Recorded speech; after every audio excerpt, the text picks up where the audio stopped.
our player and also protecting the player who wants to attack. He holding him back, so he was protecting him. He doesn't want to hurt the player. But that's what we are talking about. I say when Casemiro was sent off for this incident, many more players in that incident had to send off. Then you have to be consequent.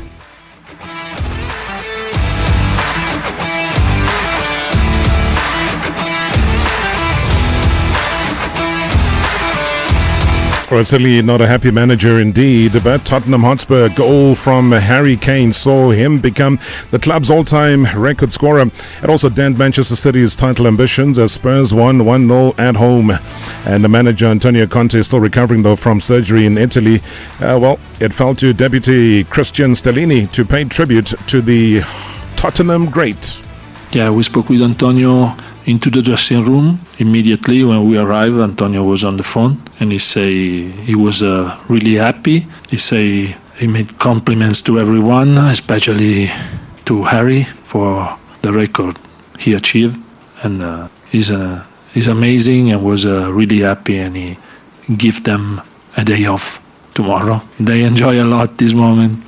I think he's one of the best performers in the season. In a difficult game, in a difficult moment, I think players take responsibility on this type of situation, and they play and they train very well. And with this responsibility, they do their best for 90 minutes. This is the only difference we had today comparing with the last match we played against City. Harry Kane is football. In his DNA, you can feel, you can smell that every time he can show the best football you can see. To compare one player like Harry Kane to the top in the history, you have to wait the end of his career. But we want to enjoy every day to see him like we do normally, and into the pitch, out of the pitch, during the training, when he speak with the player, when he speak with the manager, he showed football, and you can understand in every moment. And he's amazing to enjoy and to work with player like Harry. Manchester City manager Pep Guardiola was left frustrated after his side's title aspirations suffered yet another blow. City remain 5 points behind league leaders Arsenal in the table, having played a game more, and Guardiola's defending champions are now only 3 points clear of third-placed local rivals in Manchester United. Yeah, of course, Arsenal dropped a few points so far. And of course, the opportunity that you have the important to be close and leave the fifth in the table that Tottenham is right now far away to secure the qualification Champions League next season. It was important for many reasons, and the team started really, really well in many things, getting the ball up and creating one or two set pieces chances. But after in a mistake we have done 2 weeks ago, today we repeat again. Of course, you have to do it, but always you have to minimize, and sometimes it's not possible. Unfortunately, it's happened, and after it's more difficult against the Spurs 2 weeks ago, we were able to come back with a more difficult result, like 0-1. But of course, the stadium and everything is completely different, and there was a lot of interruptions in the second half, and it was more difficult. No, I'm not going to say Harry team, otherwise Pochettino will be still grumpy and upset with me, and I don't want it. On behalf of Manchester City, I can say congratulations for this incredible milestone. He's an exceptional player, not just a top goal scorer. Yeah, we are so attractive team, and our teams always are good. Like we try to go forward and be generous for our fans. Always, sometimes when it doesn't work, do it. But in the same time, I could not complain much. When you win 4 Premier Leagues in 5 years, I'm sorry, we could not complain much about what we have done in the way we have done. And we try to continue to do it and improve the things that is going to help us in the future, and just come back to Manchester. Like coming to London is like go to, I don't know, north of Europe. So it's 4 hours, 20 minutes, 4 hours and a half to get the hotel. It's so exhausted. Come to London, I'm sorry. We're going to come back to Manchester and prepare the week to Aston Villa.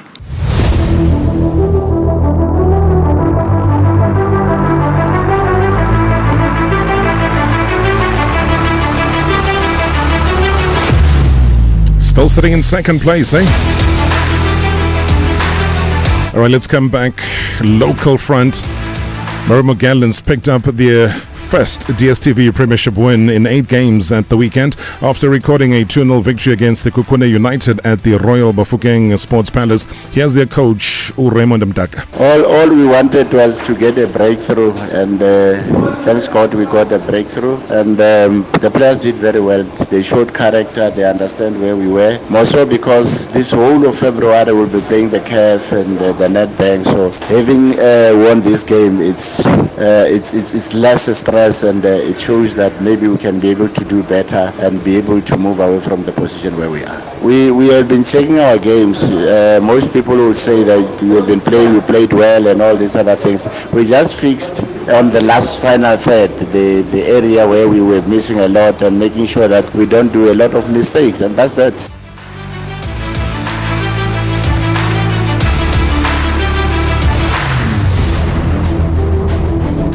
Yeah, it can only be seen as what? Get out of jail card? Is it going to be enough? Tough luck for Sekukune, hey? Yeah, no, we were shocking tonight. Shocking, absolutely shocking. I think in the first 7 minutes, we had 2 corners, we had 6 box entries. Then the lights went off, and our lights went off as well and stayed off. We gave possession away in the last third, which opened ourselves up to counter-attacks. We couldn't rotate the ball properly. Our first touches, our application technically was poor. So yeah, Marawa was first to the ball. They got the free kick, beautiful free kick from Lucky. But still, reaction. There was no reaction. We just continued playing, and there was a lot of body languages and faces on the pitch that I didn't like tonight from our players. But complacency sits in. And when you think you win 4 in a row, and you come to a 16th place team and you think you're going to win. This is guys that fought for their lives tonight, that fought for their clubs tonight, and you could see it. So well done to them. They wanted it more and they deserved the 3 points. I'm not even going to apologize or try to sugarcoat things. We were awful tonight. Very honest man, eh? Says there were some faces that had the look that he did not like. I wonder what he's going to do in reaction to that, because I know that's not how he wants to do business. We woke up to the very sad news, ladies and gentlemen, of the sad passing away of John Moeti. We'll pay tribute to him. We'll speak to the family spokesperson after the break, and we'll also go live to Manchester. We'll chat to a Manchester City correspondent regarding what exactly is going on. Not your ordinary Monday. It's Reaction Monday. #MSW. Say goodbye to the weekend. Hello Monday.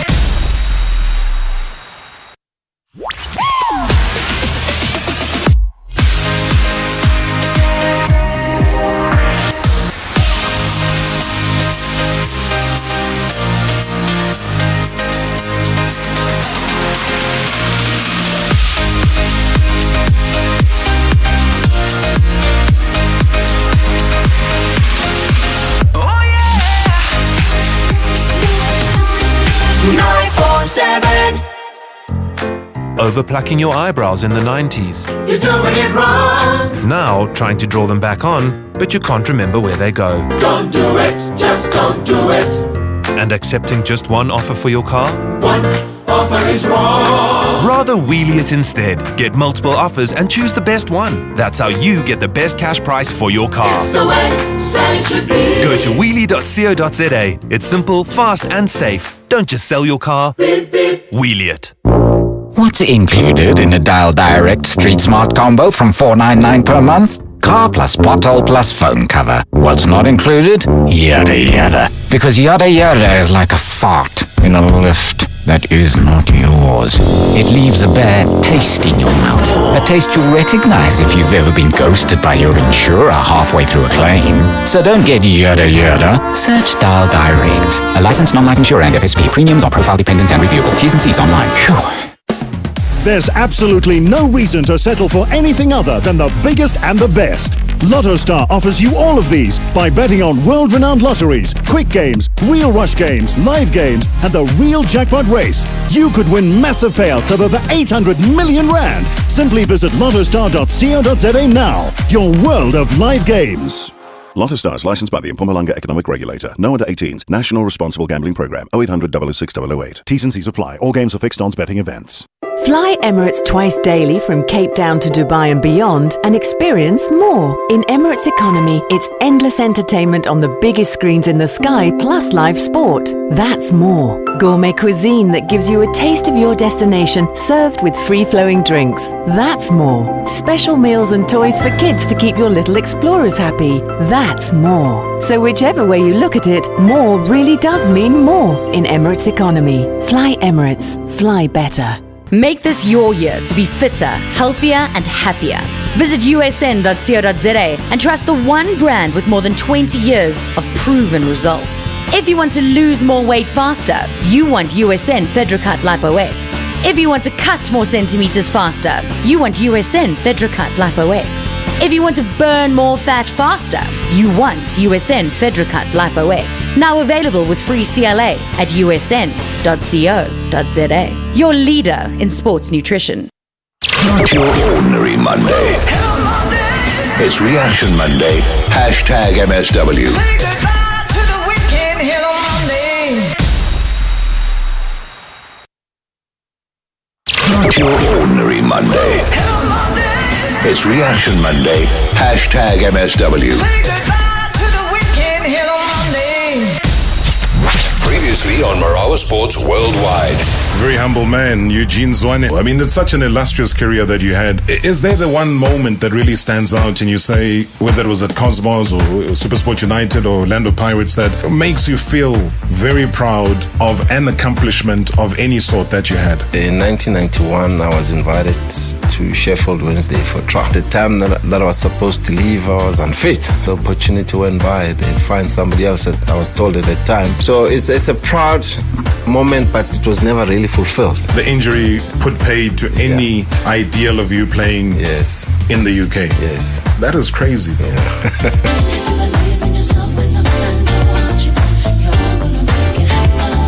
Marawa Sports Worldwide. Monday to Friday weekdays.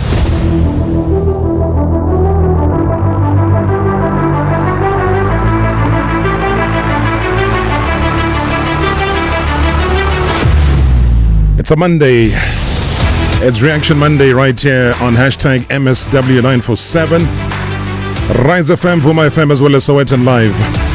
If you're joining us, it's at a very sad time though, as the country was coming to terms with the death of a young, promising superstar. And what a way to kick off the week. The loss of a stalwart of the game, a legendary leader. A man who undoubtedly will forever go down as one of the most dedicated, one of the most modest, hard-working players this country has ever produced. An Orlando Pirates legend, a Bafana Bafana legend. I talk of John Moeti being indeed a rare breed, a cut above his peers as far as discipline is concerned, humility personified.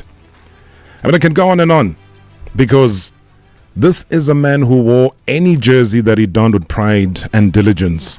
And I hope that you all understand just why we always say that we give our players their flowers right here on hashtag MSW while they're still alive. We celebrate our legends. We give them what they deserve. And we just say thank you. Because how many times do you hear people saying that? A simple thank you. And as much as it was personally a struggle for me to convince John to come for an interview, because he was very busy. And he didn't really like doing much in terms of interviews. But 2019, when I finally managed to track him down and convince him to come through, and church was so important for him. Church was by far the one thing that really drove his passion. And he would apologize and say, there is nothing personal. I just have a duty towards the congregation and the people that I lead. And in fact, in that conversation that I had with him, he was very open. You know, in fact, he spoke from the heart, so much so that a lot of what he said, we did not even know. Marawa Sports Worldwide. Dungi, John Moeti. Those were very difficult and challenging times, Robert. When I was kicked out of the national team, I was suspended at Orlando Pirates for what I believed was right for me and for other players. But I had to take it on the chin. I knew what I was in for. I expected that earlier. Really? Yeah, but it didn't happen, and it happened later. I was seen as a rebel, as somebody who's unappreciative, but I stood my ground. And my purpose, I knew it was for the others. Those who are helpless, those who are voiceless. For me, Robert, I knew that it's a calling. It was not about me. What I could have achieved at Pirates would not have surpassed what I am doing now, would not have fulfilled me and my wife and my family than what we are right now. #NSW. My wife, my family, those are key words that John Dungi Moeti would always talk about. We have family spokesperson Victor Rachale on the line. Victor, very difficult day. Thank you so much for garnering the courage to chat to us. Thank you so much for your time. Good evening and condolences. Good evening, Rob. Good evening to your listeners, and thank you very much for your heartfelt condolences. I've already had a few people that have come through to the house, and they describe the devastation.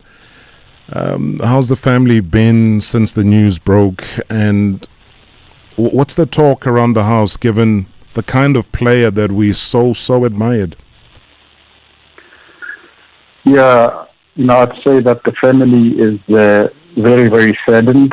He was ill for quite a long time, about 8 months. So even though, he was ill for such a long time, his death was still unexpected. So the family are grieving at the moment. The wife and the 5 kids, they really are not doing well, as you can expect, but hopefully they'll have strength to move forward. And just in terms of that length of not being well, Victor, was he getting, good support? I don't think too many people were aware that he was not well because, as I said in the interlude earlier on, that he was not somebody that really liked to be out there doing interviews, being in the public space. So when he disappeared because of the illness, not too many people were aware, hence the shock this morning. Yes, I think you're right, Rob, because he was not in the spotlight to begin with. Him falling sick became easy for us to contain as a family, and word did not get out, simply because he was a person who was very private himself. And I can understand how people were shocked when they heard this morning that he had passed on. Did he still continue on the footballing side? I know that from a religious point of view, I made mention that was the one thing very clear and dear to his heart. How much did football play in his post-retirement era?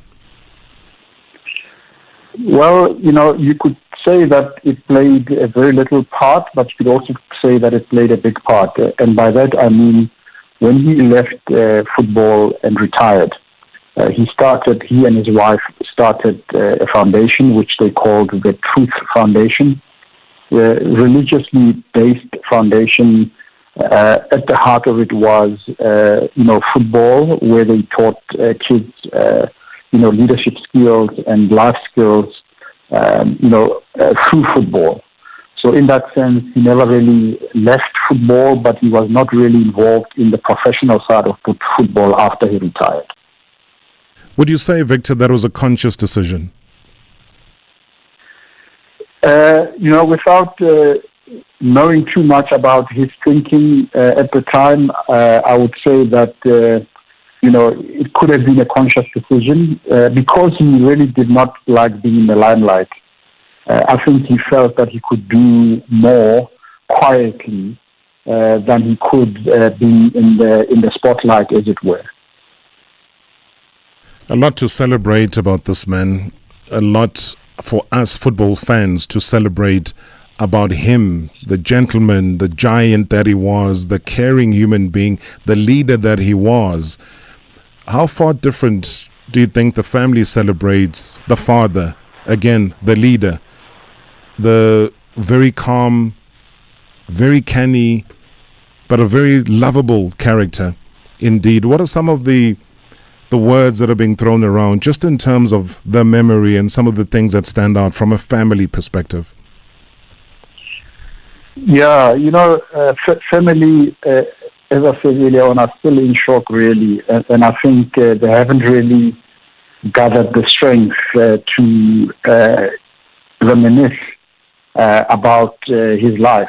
But for some of the people who've been to the house today to visit, they used some of the words that you have used, Rob, saying that he was a real leader. Remember that he was captain of Pirates for many years, and that talked to his leadership capabilities. Humble, I think, is some of the words that are used about John. So yeah, I think those are sort of the words that are used at the moment to describe him. Humble, a true leader, and somebody who had a lot of courage. If you follow his career and you see the things that he had to go through to actually end up playing professional football at the highest level, you needed to have courage, and that he had in abundance. Lots of tributes have been pouring in, and I know that you've got lots of other interviews to conduct and other correspondents to look out for, but he has one that's come through just now from Gavin Hunt. Important things is the passing away of John. I mean, it was very sudden. When I knew, in the soccer fraternity and the football fraternity, we all knew him very well. He was a great servant to the game. I mean, what he achieved in the game was also very of high standards. I mean, Nations Cups and Champions Leagues and things like that. So, it's very sad, the passing, very sudden. I didn't know if there was anything, was going on recently with John. Because, we lost touch, like, what happens in football. But certainly, it was a huge blow, waking up to that this morning. So, like everybody, certainly condolences to his family and his immediate family, which is the most important people that are going to be affected. But certainly it's a great loss. John was a hell of a guy, hell of a player. So, yeah, it was very sudden and just been thrown on us this morning. So, I just hope everything's been taken care of, after his passing. So it's really sad, and he was a big servant of certainly SuperSport, at the later stages of his career. Him and Tommy played together, so I knew them well, and this is part of life, and it's really sad. So, he's in our thoughts and prayers at this moment, the family.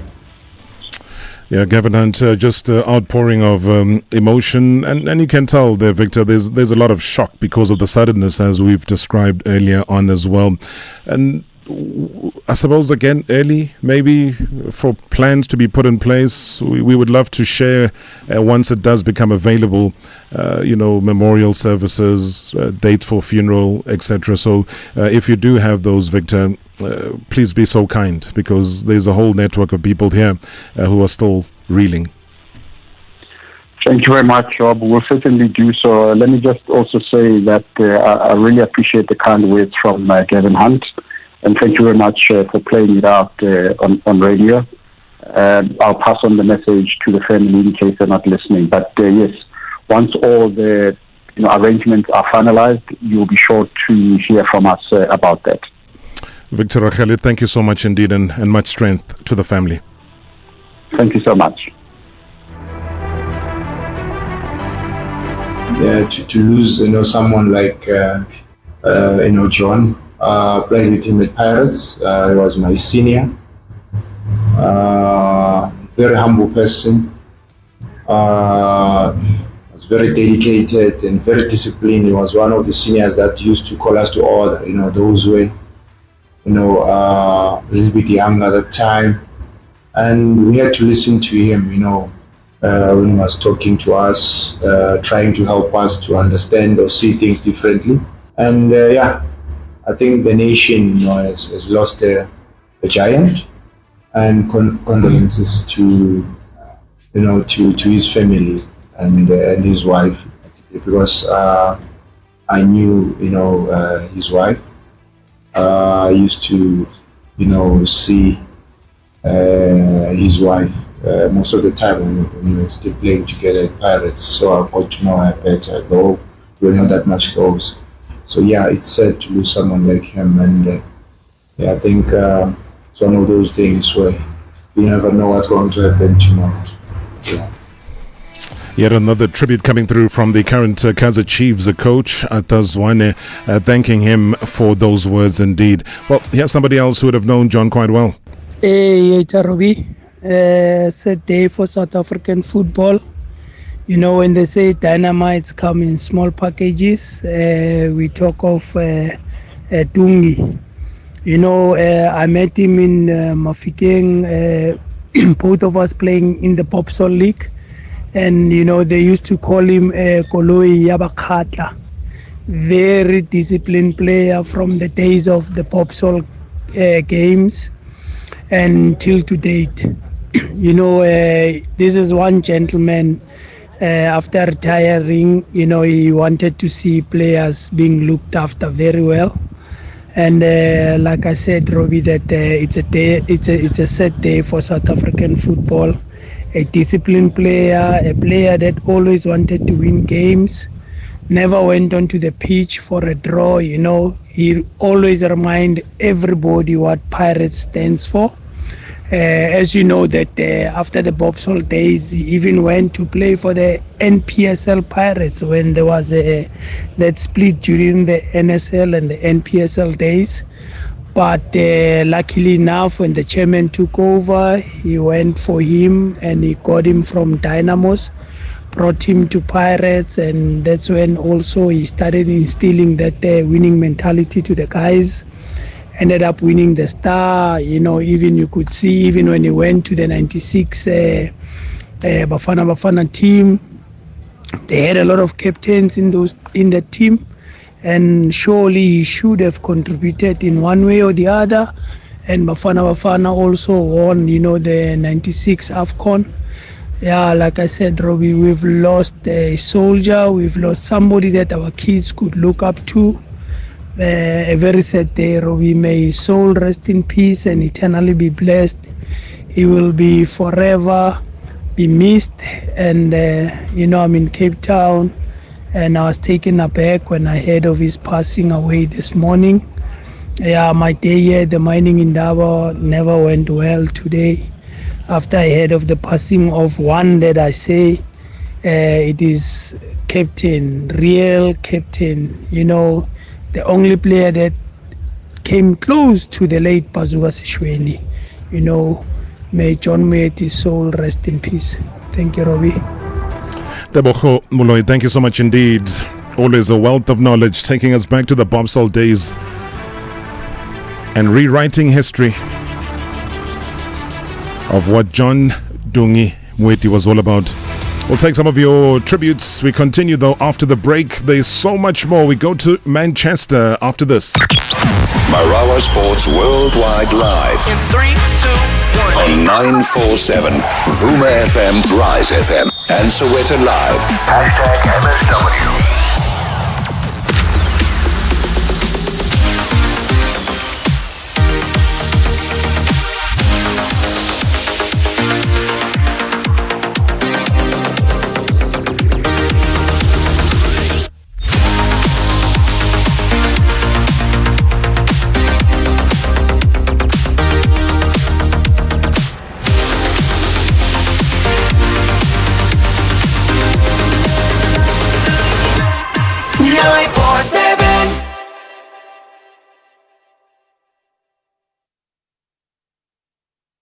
I am proudly part of the unique Crawford International Learning Community. We are a school of voice and choice. Voice because we are actively included and involved in decisions about our learning journey, our personal progress, and our school. Choice because as future change makers, we personally and collaboratively continue to make academic, social, and personal choices that ensure impact and success.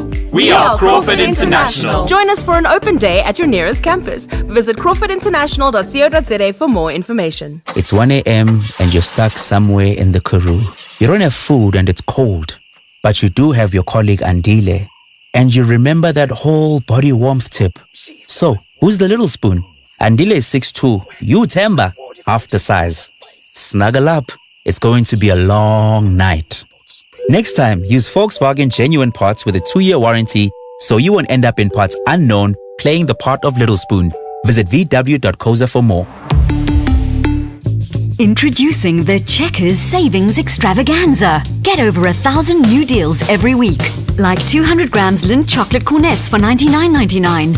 200 grams Nescafe Classic Instant Coffee, buy 2 and get a third free. And 400 mils Nivea Body Lotion, any 2 for 100 Rand. Plus, stand to win your share of 4 million rand in prizes. Check your till slip for details. Deals valid till this Sunday only at Checkers and Checkers Hyper. Share the epic with the new Samsung Galaxy S23. Pre-order yours and we'll upgrade you from 256 gigabytes of storage to an epic 512 gigs at no extra cost. That's more space to store and share all your epic moments. Pre-order now and we'll also gift you with a Galaxy Tab S6 Lite for a limited time only. Samsung Galaxy S23. Share the epic. T's and C's apply. Hi from Harold Steadfast Valentine's Hotline, and we're talking to Cyril. Is that the Cyril? Harold, my wife wants a candlelit dinner this year. Actually, I think that'll happen even if she doesn't want it. Candles are romantic.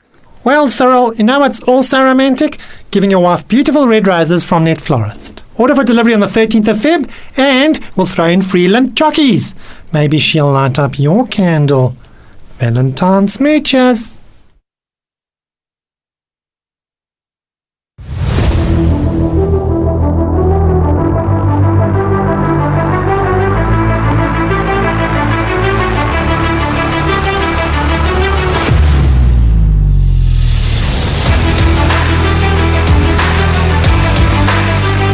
"17 minutes to the hour. It is hashtag MSW Marawa Sports Worldwide 947. We're live on Rise FM, Vuma FM, as well as Sowetan Live. Interactive show. Plenty of your WhatsApp voice notes that are coming through.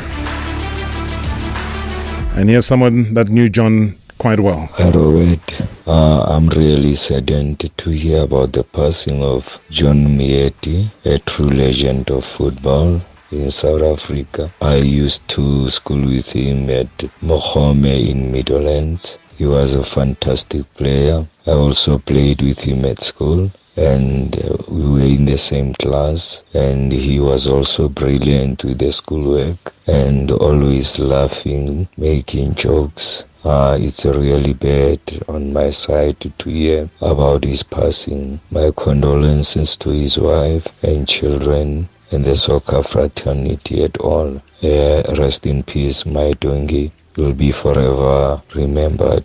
A.B. Moloi from Naturena. Hashtag MSW.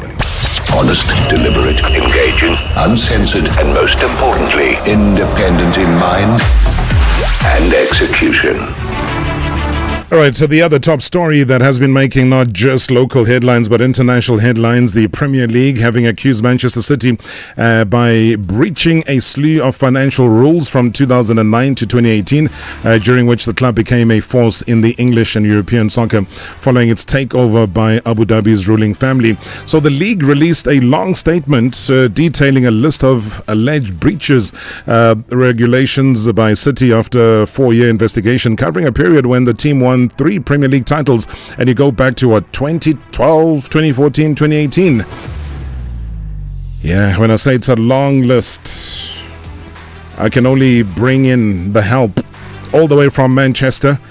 We've got Manchester City correspondent Ian Cheeseman joining me right here on the line on Marawa Sports Worldwide. Ian, thank you so much for your time. Good evening.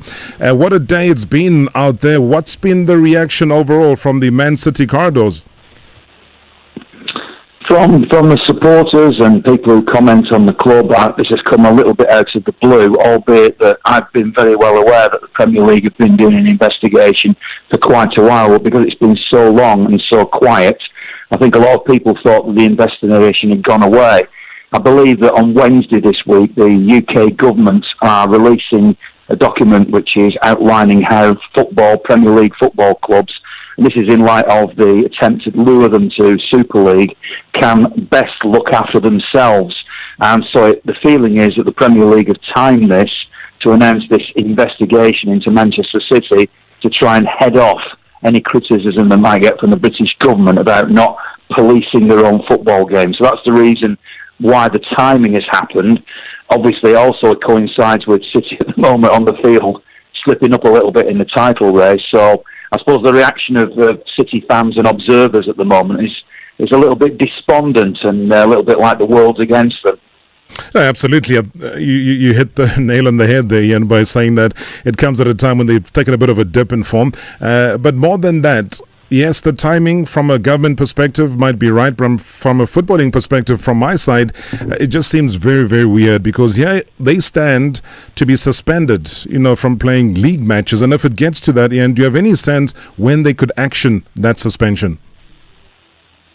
If that was to happen, and obviously we're not at that point yet, it's going to now go to an independent commission, and having spent over 4 years bringing this case to the attention of the world, who knows, it could be another 4 years before it's resolved, because there's a lot of paperwork and a lot of investigation that's going to happen. I'm not saying it will take 4 years, but I don't believe it's going to happen certainly while the current season is still being played. So I don't think it's going to affect anything apart from, future potential punishments. And obviously there's a range of punishments if City were to be found guilty, ranging from points deduction, expulsion from the Premier League, or fines. But City have released a very robust statement today welcoming the investigation, as they did when UEFA did something similar, which was eventually overturned by CAS, the arbitration for sports company, who did that in July of 2020, having been expelled from the Champions League for 2 years and fined £30 million. CAS overturned that and made a £10 million fine and allowed them to continue on in the Champions League, albeit that some of the investigation that the Premier League has done, which dates back, as you correctly say, to 2008, couldn't be investigated by UEFA because there was a time limit on how far they could go back. So this is deeper and further reaching, which is a little bit more of a concern from a Manchester City perspective. But their statement says they're looking forward to a transparent investigation and hoping that this will draw the line under everything for once and for all, because it's a little bit of a cloud that's hung over the club ever since the original UEFA investigation. And now, potentially, if you look at it from City's perspective and assume that they are innocent of the charges, which we have to at this stage, and by the way, even though I'm a long-term fan and reporter, if they are guilty of some misdemeanour, then they will deserve, whatever comes their way. I'm not going to be just tribal and say nothing ever should happen to the club that I report on or support. But in terms of their presumed innocence at the moment, then this may well be exactly what City need to get themselves cleared of everything and just get back to playing football. So I assume then the route to CAS will not be as easy this time around. It won't actually be open to them at all, because Premier League rules that City have signed up to so that they're not allowed to go for the Court for Sport arbitration. They're not allowed to do that. So their only course of appeal would be the Commission finds them guilty, and it will just be a verdict. It won't be as transparent as we'd all like it to be, so that we can see exactly what they've been accused of. I know there are over 100 breaches that have been outlined in that document, but they really are all sorts of things like image rights. Even I've seen one thing that was mentioned, which may not be a serious one, but the length of the grass at the Etihad.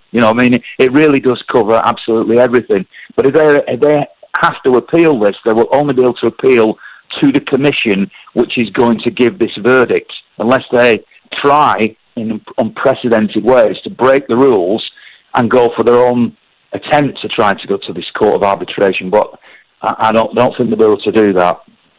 The commission chaired by Murray Russin, KC, as they say, it's going to be confidential. It's going to be heard in private as well. Is that the way to go in today's world where, transparency seems to be the key word? So if we just come through and there's a verdict and we haven't heard all of these submissions, do you think they're going about it the right way? I'd like to see it a lot more transparent. And I don't want to get into political things, but our government in this country at the moment has been charged, accused, shall we say, of various things that they've done. And there's never any transparency in the way that that's investigated. It seems to be the way the world goes, I'm afraid, that these things are done behind closed doors. And it adds to the conspiracy theories. And, there are other clubs out there like Chelsea who spent so much money in the recent transfer window. And they're not the only ones, by the way. And you do wonder, and I certainly wonder, if other clubs are also guilty of the types of things that City are being accused of. And from the City perspective, the defence has always been that because they were the lottery winners back in 2008 when the Sheikh came along and suddenly bought themselves a seat at the top table, all the pre-existing big clubs, the cartel if you like, have always had it in for City, whereas Chelsea were already part of that club. But if you try to look at it as objectively as you can, it's almost hard to believe that other clubs have not also breached these rules. And then you can even have the debate as to whether, if I was a billionaire and I wanted to buy a football club in South Africa and invest my money in a new stadium and the best players, shouldn't I be allowed to do that? And that's all the Sheikh has done. But the rules are the rules. If they broke them, then deserve to be punished. I mean, I look at this quite strangely again, Ian, because they got some of the top lawyers, Manchester City, very well-paid lawyers, some of the best there is in the land. Couldn't they have just nudged them and say, we have to comply? Because if you're not going to comply, then the outcomes are going to be quite severe. I hear what you're saying, and yes, they do employ the very best legal advice and lawyers, etc.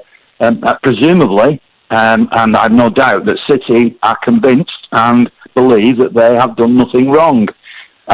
With 4 years of investigations, and having gone through this once before, the difficulty of knowing what the outcome of this is going to be is that the Premier League has spent 4 years doing this, and eventually they put the head above the parapet and said, we believe that City have breached all these rules. That's a big statement to make. It's a huge implication on the whole football pyramid and everything. But equally, for City to stand their ground and be adamant through their lawyers that they are completely innocent is a big gamble on their part too, because if City are found guilty, this is going to tarnish their image, worldwide image, for a long, long time to come. But equally, if the Premier League have got it wrong, then that's going to tarnish their image. So there's an awful lot at stake on this. And some very well-paid lawyers on both sides will believe that they're going to win. I can't call it. I mean, win or lose, reputationally, what damage has this caused? Well, already, you can say, certainly among fans and some journalists, some types of journalists, they already call, City a club that's, the oil club, the club that is sports washing on behalf of the Middle East. So City's image among everybody that's interested in them, fans and stuff like that, it's already got a certain level of tarnish, despite what, no matter which way you look at it. I mean, I follow German football, for example, and there was a club who was very successful for a while over there, not quite as much at the moment, but Bayer Leverkusen. And the fans in Germany all used to say, they're just a drug company because Bayer is a big drug company in Germany, and they're just a plastic club. And there are some fans who will say, of other teams and all around the world, who say City are just an oil club, just a plastic club.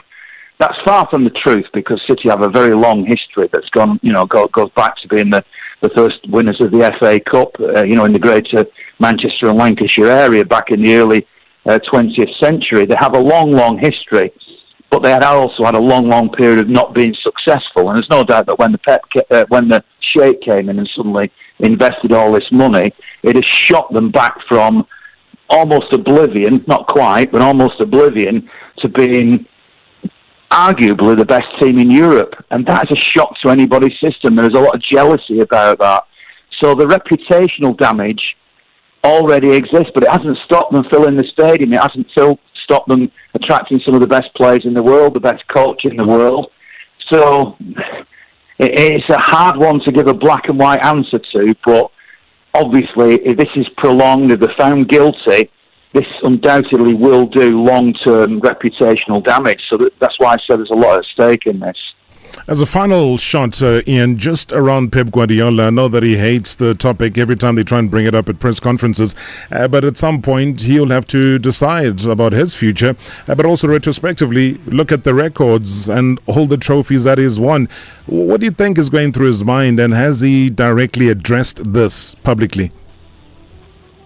Not in the short term, but he did address it a couple of years ago. I think it was a couple of years ago when somebody asked him It would have been about 2020 when the whole of the CAS thing was going on and UEFA were doing their investigation. And his attitude was that he's been assured by the authorities within the club that they've done nothing wrong. And he said, if they've lied to me, and that's not true, I will walk away.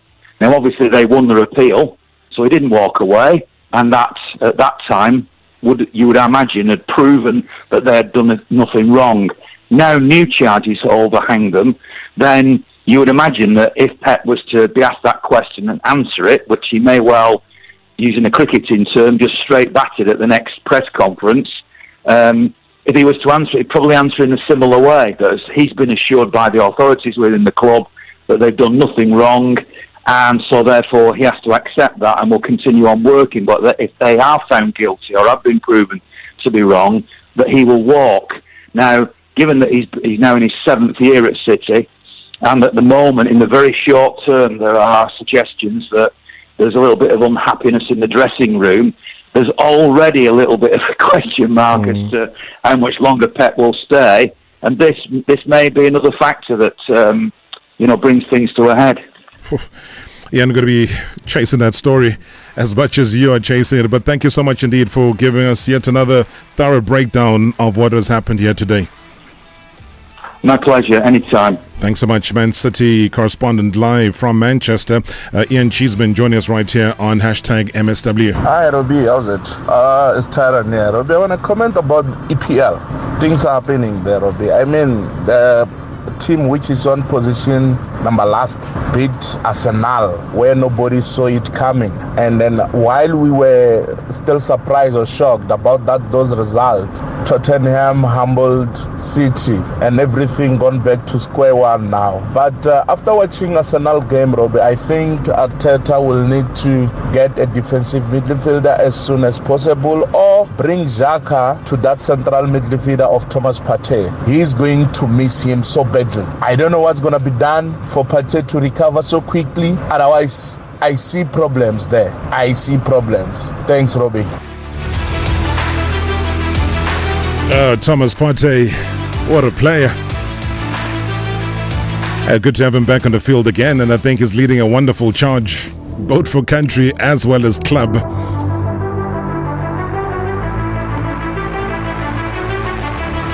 Well, we look back at today. The Munich air disaster occurred on the 6th of February, 1958. The aircraft carrying Manchester United football team, nicknamed the Busby Babes, along with the supporters and journalists. 44 people on board, 20 of whom died at the scene, as we look back at this day in history. Looking forward to tomorrow. Join us again right here on #MSW Marawa Sports Worldwide, live on 947 Rise FM, Vuma FM, and Sowetan Live. Marawa Sports Worldwide live. In 3, 2, 1. On 947 Vuma FM, Rise FM, and Sowetan Live. #MSW.